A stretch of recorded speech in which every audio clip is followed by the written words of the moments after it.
नमस्कार, स्वागत है आपका हमारी खास पेशकश ट्रेंडिंग न्यूज में। यहां हम आपको दिखाएंगे ऐसी खबरें जो देश प्रदेश और विदेश में भी ट्रेंड कर रही हैं। विदेश से लेकर देश की सियासत तक, बगावत से लेकर आसमानी आफत तक, सिनेमा से लेकर खेल और क्राइम से लेकर प्राइम टाइम तक नहीं छूटेगी कोई भी खास खबर। तो आप अगले 1 घंटे तक बने रहिए हमारे साथ।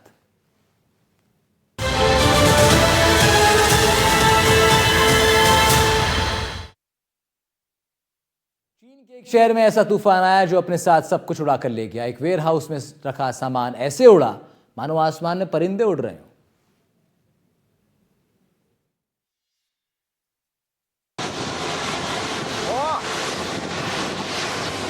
तूफान की जद में जो कुछ आया कागज की तरह आसमान में उड़ने लगा। जमीन पर जो कुछ था आसमान में गर्दिश करने लगा। चीन में ऐसा बवंडर आया जो अपने साथ जमीन पर रखी हर चीज उड़ा ले गया। एक ऐसा शक्तिशाली टोर्नाडो जो कांगझाओ के एक वेयर हाउस में रखे बक्सों और प्लेट्स को अपने साथ ले गया। आसमान में नजारा घंटों देखा गया। तूफान इतने तेज था कि वेयर हाउस की छतें और दीवार तार तार हो गई। बवंडर की जद में बिजली के खंभे, आसपास मौजूद गाड़ियां भी आई। कई इलाकों की बिजली तक गुल हो गई। लोगों के घरों को नुकसान हुआ। जानकार इसे जलवायु परिवर्तन का साइड इफेक्ट बता रहे हैं। कांगझाओ की पहचान चीन की औद्योगिक नगरी के तौर पर होती है, जहां वेयर हाउस के भरमार है। बताया जा रहा है कि इस तूफान की जद में आने से 2 लोगों की मौत हुई, कई लोग जख्मी हैं। मौके पर पहुंची टीम ने राहत बचाव का काम शुरू किया है। उत्तरकाशी में गंगा और यमुना खतरनाक रूप में दिख रही हैं। पानी पुल को छू रहा है, कहीं घरों में घुसने को बेकरार है। ऐसे हालात में लोग परेशान हैं। प्रशासन की चुनौतियां भी बढ़ रही हैं।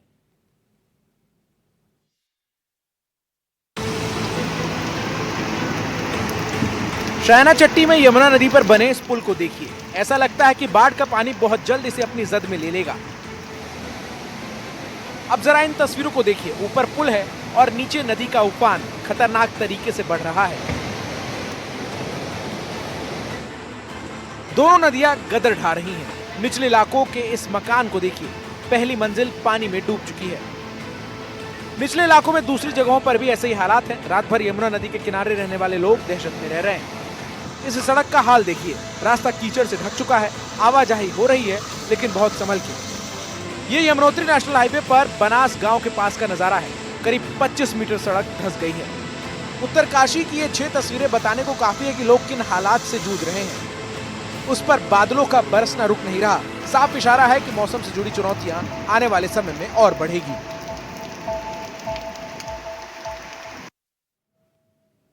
पहाड़ों पर आसमानी आफत बरस रही है। रुद्रप्रयाग में खतरा बढ़ रहा है। अलकनंदा नदी उफान पर है। पानी लगातार बरस रहा है। साथ ही लोगों की मुसीबतें भी बढ़ रही हैं। 60 सेकंड में पूरी स्थिति देखिए।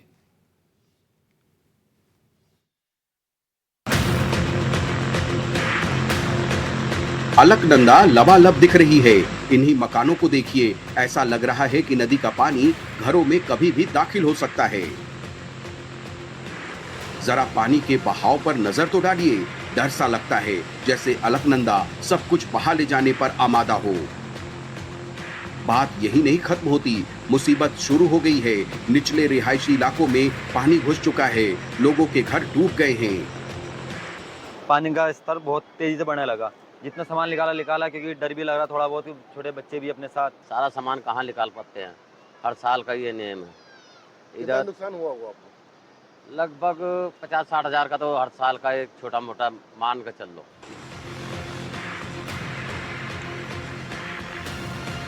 अभी बारिश का पूरा मौसम बचा है। शुरुआती महीनों में ये हालात है तो आगे की फिक्र भी जरूरी है। उत्तराखंड में केदारनाथ धाम से लौटने वाले श्रद्धालुओं की चुनौतियां बढ़ती जा रही हैं। रुद्रप्रयाग में सोनप्रयाग के पास लैंडस्लाइड के बाद 40 से ज्यादा श्रद्धालु फंस गए हैं। उसके बाद क्या हुआ? क्या इन श्रद्धालुओं को बचा लिया गया है? सभी सवालों की जवाब 60 सेकंड में। सोनप्रयाग में ये श्रद्धालु भारी भूस्खलन में फंस गए थे। सड़क खत्म हो गई थी। चारों तरफ मलबा बिखरा पड़ा था। 40 से ज्यादा जिंदगियां मुश्किल में थी। यहाँ से निकलना नामुमकिन लग रहा था। तभी एसडीआरएफ के ये जवान फरिश्तों की तरह सामने आए। अपने हुनर और जोखिम से जूझने के जज्बे के साथ जान बचाने में जुट गए और सबको सुरक्षित निकाल लिया। केदारनाथ धाम के रास्ते पर जगह जगह जोरदार बारिश हो रही है। बारिश की वजह से लैंडस्लाइड के मामले बढ़ गए हैं। सोनप्रयाग के पास बीती रात अचानक भारी मलबा सड़क पर आ गया। मलबा गिरने से 40 से ज्यादा तीर्थयात्री रात 10 बजे फंसे हुए थे। ये तस्वीरें साफ बयां कर रही हैं कि केदारनाथ धाम के रास्ते पर खतरे किस तरह बढ़ रहे हैं। साथ ही ये भी बता रही हैं कि एसडीआरएफ समेत स्थानीय प्रशासन और एजेंसियां किस तरह मुस्तैद हैं। ये काबिले तारीफ है, खासकर इन जवानों के लिए सैल्यूट बनता है। और उधर केरल में मानसून के बादल मेहरबान है, पूरे प्रदेश में झमाझम बारिश हो रही है। ऐसे में लोगों की परेशानियां भी बढ़ रही हैं। एक वीडियो बहुत वायरल हो रहा है, क्या हुआ था सड़क पर, 60 सेकंड में देखिए।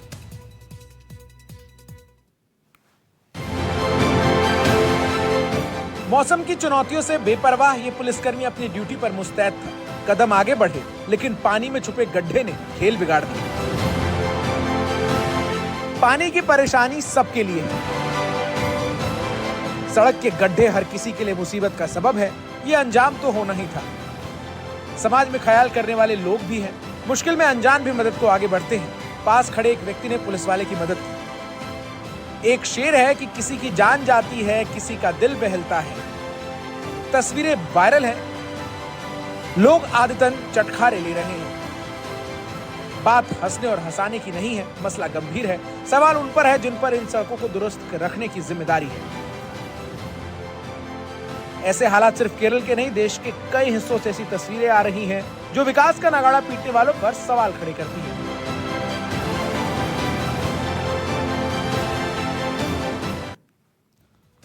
जालौर में आसमान से बरसी बारिश लोगों के लिए आफत बनकर बरस रही है।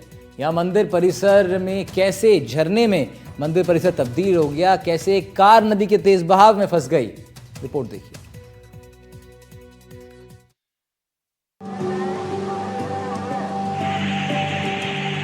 जालौर में सुबह से हो रही मूसलाधार बारिश का असर पूरे इलाके पर इतना रहा कि जालौर पानी पानी हो गया। सड़क पर पानी भर आया और कई जगहों पर यह बारिश तबाही का कारण बन गई। जालौर की अब आपको दो तस्वीरें दिखाते हैं। जालौर की इन दो तस्वीरों को देख करके आप अंदाजा लगा सकते हैं कि बारिश के बाद सड़क पर और अलग अलग जगहों पर पानी का प्रभाव कितना ज्यादा रहा। ये दो तस्वीरें आप देख रहे हैं। मंदिर में तेज पानी का बहाव इतना ज्यादा था कि मंदिर परिसर में पानी के इस तेज बहाव को देख करके लोगों में दहशत बन गई। वहीं दूसरी तस्वीर आप देख रहे हैं जहां पर पानी के तेज बहाव में एक कार फंस गई। वहीं इन तस्वीरों को देखकर तो लग रहा है कि आसमान से बरसी बारिश राहत नहीं बल्कि आफत बनकर के बरसी है। Bureau report, NDTV Rajasthan.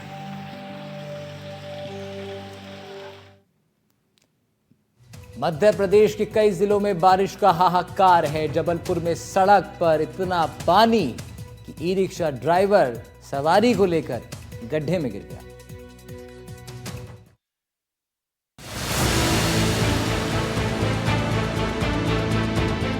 ये तस्वीर जबलपुर नगर निगम की पोल खोल रही। सड़क पर पानी है और पानी के नीचे जानलेवा गड्ढा। ये रिक्शा चालक को अंदाजा ही नहीं था कि आगे हादसा उसका इंतजार कर रहा है। 3 सेकंड में ये रिक्शा पलट गया और सुबह सुबह गाजीबाग इलाके में कोहराम मच गया। रिक्शा चालक ने सबसे पहले बच्चों को बाहर निकाला, फिर बाकी लोगों ने अपनी जान बचाई। ये रिक्शा पर 6 लोग सवार थे। चीख पुकार सुनकर आसपास के लोग भी आ गए और मदद में लग गए। ये तस्वीरें महज बारिश से बेहाल लोगों की दास्तान नहीं बल्कि शहर की ड्रेनेज और सड़क व्यवस्था की खामियों को भी उजागर करने वाली है। जबलपुर में भारी बारिश की वजह से नाले जाम हैं, जिनका पानी सड़कों पर है और लोग हादसों का शिकार हो रहे हैं। मौसम विभाग ने मध्य प्रदेश के 4 जिलों में बारिश का अलर्ट जारी किया है, जिसमें जबलपुर भी शामिल है। ऐसे में जबलपुर के लोगों को सचेत रहने की जरूरत है।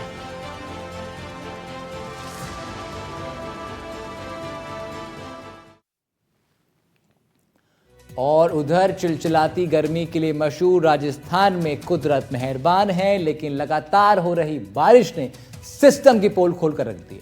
राजधानी से लेकर जैसलमेर तक बाढ़ बारिश से तबाही है। जहां तक नजर जाती है पानी के साथ साथ नगर निगम की नाकामी नजर आती है।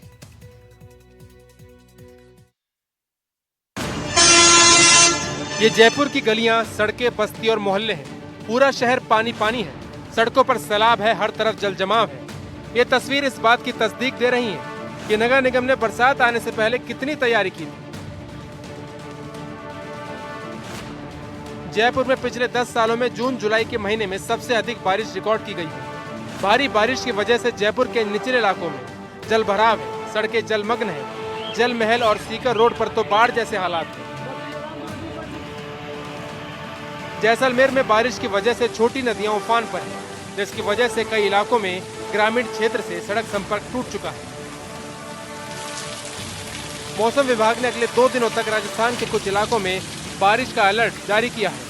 अजमेर और भीलवाड़ा में ऑरेंज अलर्ट है, जबकि जयपुर, जैसलमेर और अलवर सहित 10 शहरों में येलो अलर्ट की चेतावनी है।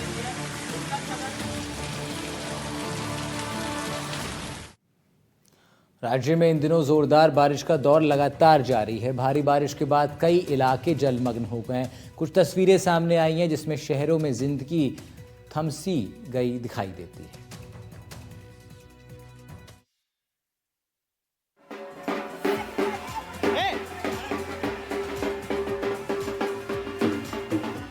झालावाड़ से बेहद दिलचस्प तस्वीरें सामने आई। यहाँ बाढ़ जैसे हालात में भी लोग मस्ती कर रहे हैं, नाच गा रहे हैं और अपनी खुशियों पर बारिश का ब्रेक नहीं लगने दे रहे हैं। दरअसल भारी जलभराव के बीच मौज मस्ती की तस्वीरें झालावाड़ के गोलाना गांव की हैं।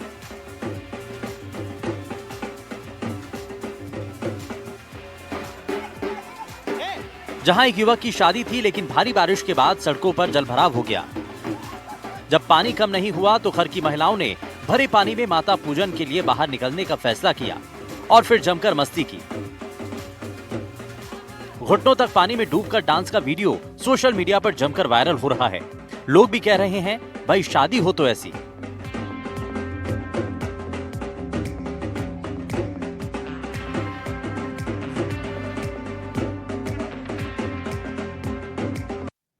बारिश के मौसम में मुसीबतें कई हैं। भारी बारिश के बाद मगरमच्छ रिहायशी इलाकों और खेतों में घुस रहे। मामला मध्य प्रदेश के शिवपुरी का है।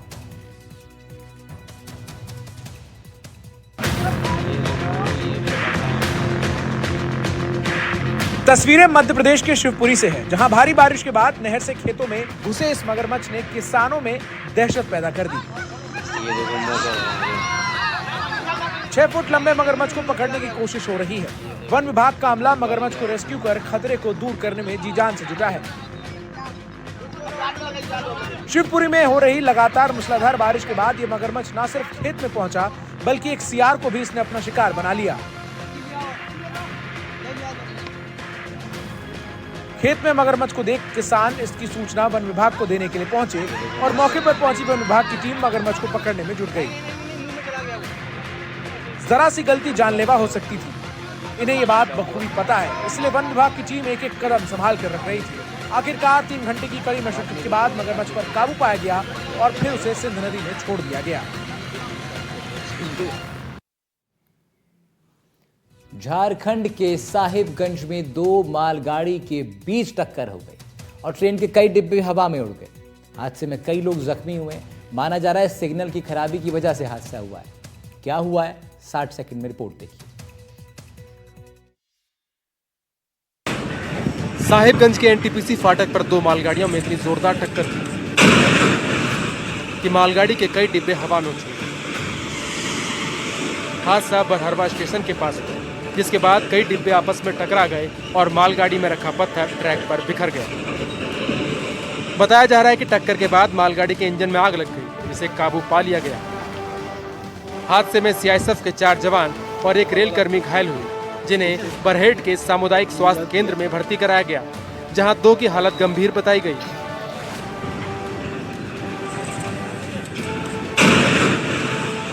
शुरुआती जांच में पता चला है कि लोको पायलट के सामने खड़ी मालगाड़ी के बारे में कोई जानकारी नहीं थी। माना जा रहा है कि सिग्नल में खराबी की वजह से टक्कर हुई है।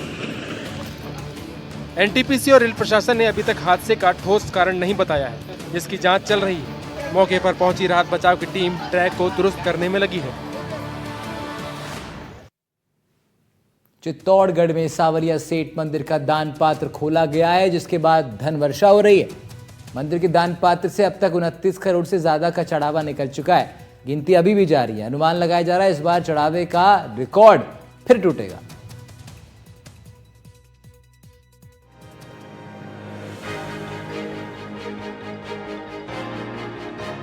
चित्तौड़गढ़ के प्रसिद्ध सावलिया सेठ मंदिर के दान पात्र खुले तो मानो धन की वर्षा हो गई। बेहिसाब पैसा, सोना, चांदी दान पात्र से निकला है।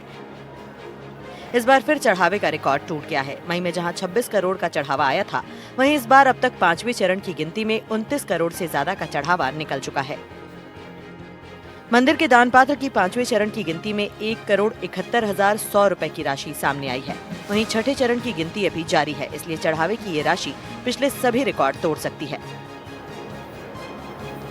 आपको बता दें कि दीपावली पर 1.5 माह बाद खोले गए भंडार से करीब 36 करोड़ रुपए निकले थे।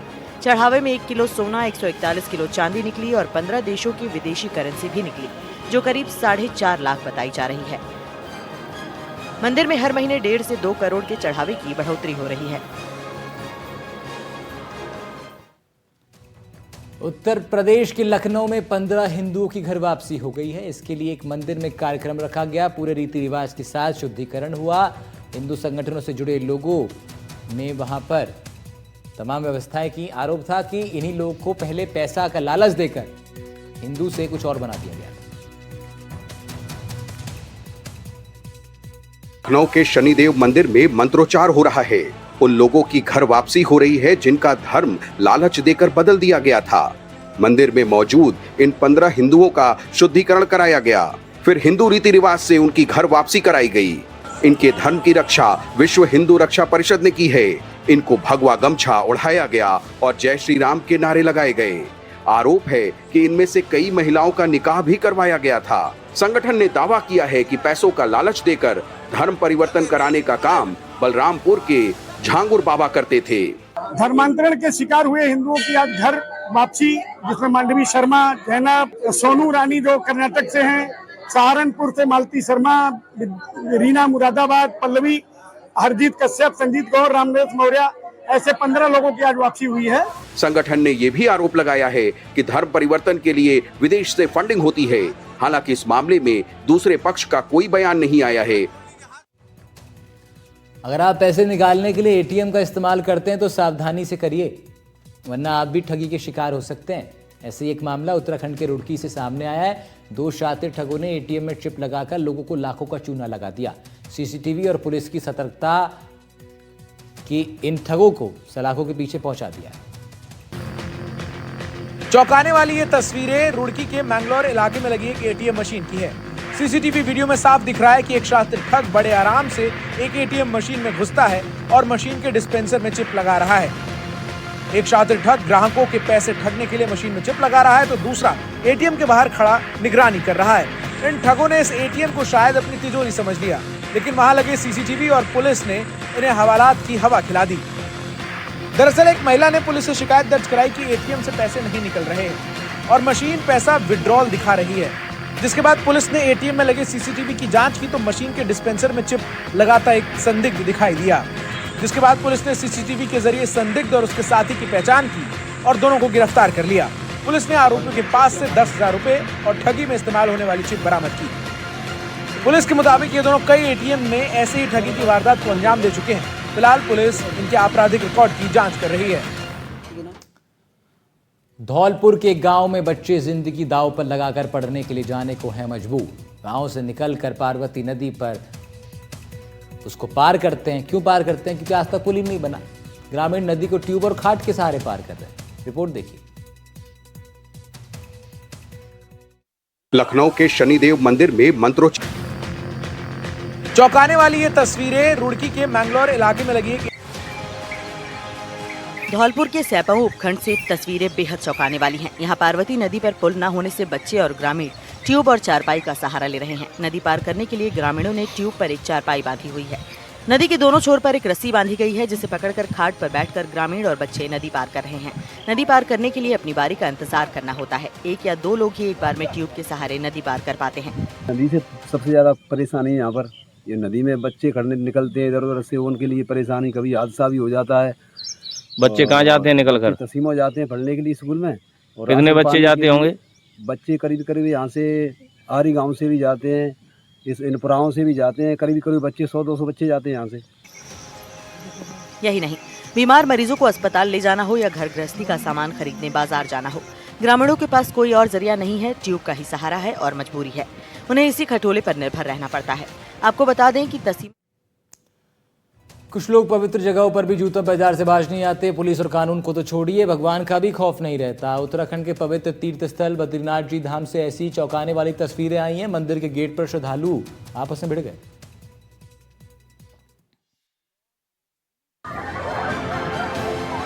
ये श्रद्धालु मन में श्रद्धा लिए बद्रीनाथ धाम के दर्शन करने आए थे, लेकिन भगवान के दर पर महापाप कर बैठे।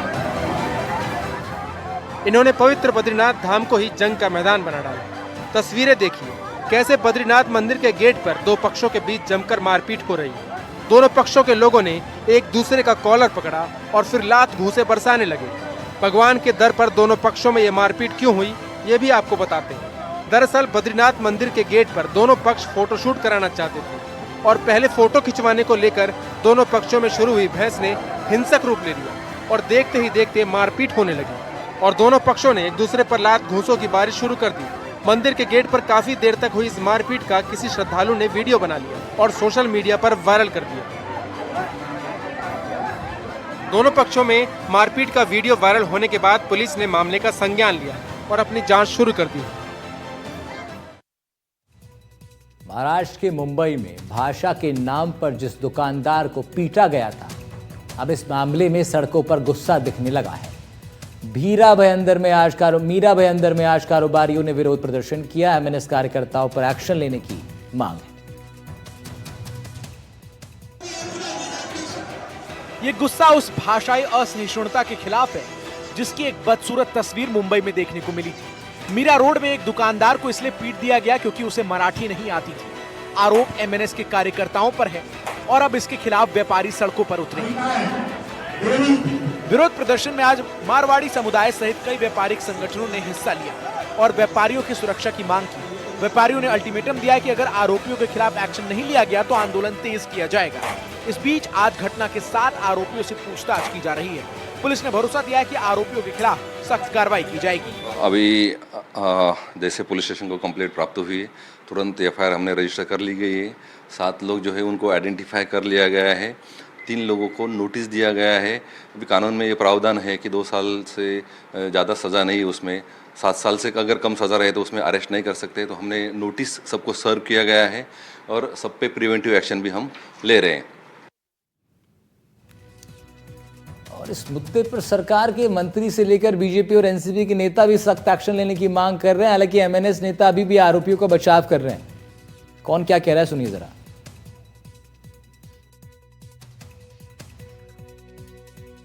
जरूर सरकार ऐसा रहा था और एफआईआर अगर लॉन्च रजिस्टर हुआ है तो उसके ऊपर कार्रवाई होगी। लेकिन सर, इस तरीके से जो जबरन किया जा रहा है एमएनएस द्वारा, ये गुंडागर्दी जो बढ़ती जा रही है, उसको कैसे देखती है सरकार की कोई ऐसी भूमिका नहीं, किसी ने गुंडागर्दी नहीं करना चाहिए। सरकार सक्षम है।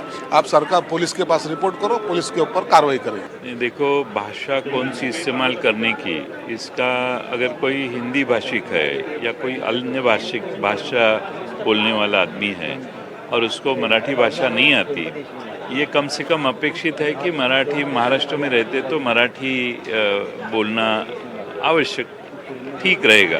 लेकिन इसके लिए किसी को मारना या उसको तकलीफ में लाना ये ठीक नहीं है। रीजनेबली पोलाइटली उनको बोलना चाहिए कि आप मराठी भाषा का इस्तेमाल करो, लेकिन इससे ज़्यादा एग्रेशन नहीं होना चाहिए। राजस्थान की सियासत में इन दिनों बिजली का करंट नेताजी को झटका देता दिखाई दे रहा है। दरअसल आरएलपी प्रमुख हनुमान बेनीवाल के घर का बिजली कनेक्शन कटने के बाद चर्चा में तो वो आ ही गए, लेकिन सोशल मीडिया पर ट्रेंड भी कर रहे हैं। उधर टोंक में पुलिसकर्मियों पर महिलाओं को गुस्सा फूट पड़ा। फिर क्या था, पुलिसकर्मियों को भागना पड़ा। कई पुलिसकर्मी जान बचाकर भागे हैं। कैसे, देखिए जरा। जान बचाकर भागते पुलिस वाले, बरसते थप्पड़, महिलाओं का फूटा गुस्सा, पुलिस वालों को दौड़ा दौड़ा कर पीटा। ये तस्वीरें टोंक जिले के देवली उपखंड के राजमहल गांव की हैं, जहां बजरी माफिया के आतंक में एक युवक की जान जाने के बाद स्थानीय लोगों का गुस्सा फूट पड़ा। स्थानीय लोग शव सड़क पर रखकर प्रदर्शन कर रहे थे, तभी वहां प्रदर्शनकारियों को हटाने पहुंची पुलिस पर महिलाओं का गुस्सा फूट पड़ा। महिलाओं ने पुलिस वालों को दौड़ा दौड़ा कर पीटा। वीडियो में कई पुलिस वालों को जान बचाकर दौड़ते देखा जा सकता है। दरअसल टोंक के देवली उपखंड के राजमहल गांव में बुधवार की रात बजरी माफिया ने एक युवक को बजरी से भरे ट्रक से रौंद दिया था, जिससे उसकी मौत हो गई थी। युवक की मौत को लेकर गांव में आक्रोश है। लोगों ने युवक के परिजनों को नौकरी समेत मुआवजे की मांग की है। तनाव को देखते हुए भारी पुलिस बल गांव में तैनात किया गया है। उत्तर प्रदेश के जौनपुर में एक दर्दनाक हादसा हुआ है। दिल्ली से वाराणसी जा रही एक टूरिस्ट बस में भीषण आग लग गई। देखते ही देखते टूरिस्ट बस आग का गोला बन गई। हादसे की वजह बस के तेल टैंकर में रिसाव बताया जा रहा है।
राज्य की सियासत में इन दिनों बिजली का करंट नेताजी को झटका देने लगा है।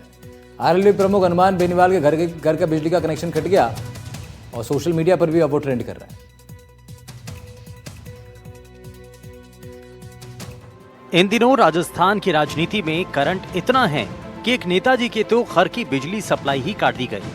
हालांकि बिजली कनेक्शन कटने के बाद नेताजी का इस पर जवाब भी सामने आया और सरकार पर उन्होंने आरोप लगा दिए। दरअसल नागौर सांसद और आरएलपी पार्टी के प्रमुख हनुमान बेनीवाल बिजली कनेक्शन कटने के बाद सोशल मीडिया प्लेटफॉर्म एक्स पर ट्रेंड हो रहे हैं।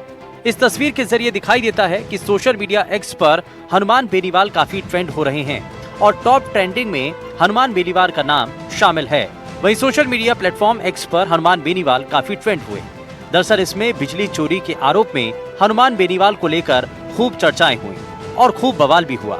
वहीं सांसद हनुमान बेनीवाल ने इस सब पर प्रदेश की भजनलाल सरकार पर निशाना साधा है। लेकिन अब सवाल ये कि आखिर नेताजी क्या अपने बिजली का बिल भरते हैं या फिर इस मुद्दे पर सिर्फ सियासी करंट जारी रहता है। Bureau report, NDTV Rajasthan. उधर चिली और अर्जेंटीना बॉर्डर पर बर्फीले तूफान का कहर है। 3 दिनों से जारी इस तूफान में सैकड़ों ट्रक फंस चुके हैं। इस बर्फीले तूफान का वीडियो देखकर आप भी हिल जाएंगे, लेकिन आपदा प्रबंधन की टीम लोगों को निकालने में जुटी है।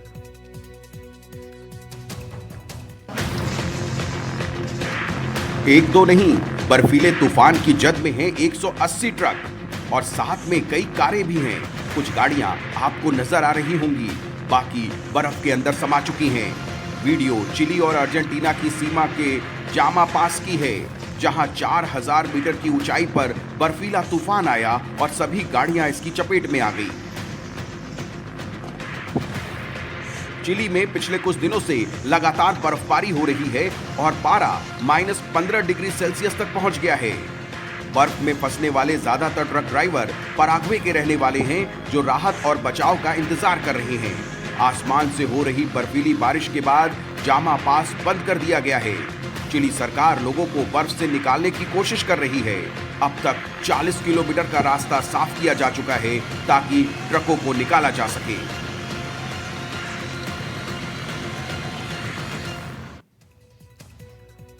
ट्रेंडिंग न्यूज का सिलसिला रहेगा जारी। बहुत छोटे से ब्रेक ले रुक रहे हैं।